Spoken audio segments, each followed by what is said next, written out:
এই নাও টাকা। শোনো, আসতে সময় সার নিয়ে এসো। এবার খেতে কিন্তু বেশি করে সার দিতে হবে। আচ্ছা বউ, ঠিক আছে।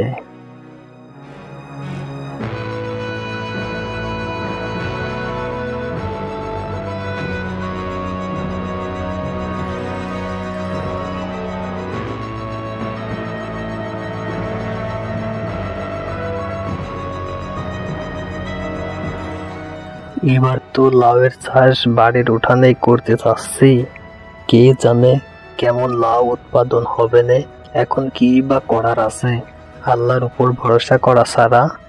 বন্ধুরা, তোমরা যারা এখনো আমাদের চ্যানেলটা সাবস্ক্রাইব করো নাই, তারা এখনই আমাদের চ্যানেলটা সাবস্ক্রাইব করো আর ক্লিক করো বেল আইকনে।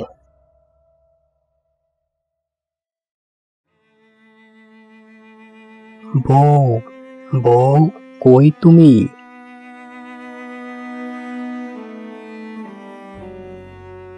শুধু লাউয়ের বীজ এনেছো, সার আনো নাই? না বউ, সার আনি নাই। কেন সার আনো নাই? দোকানদার বলল এখন সার দিলে নাকি বীজ নষ্ট হয়ে যাবে, আর বলল চারা বড় হলেই সার ব্যবহার করতে। ও আচ্ছা,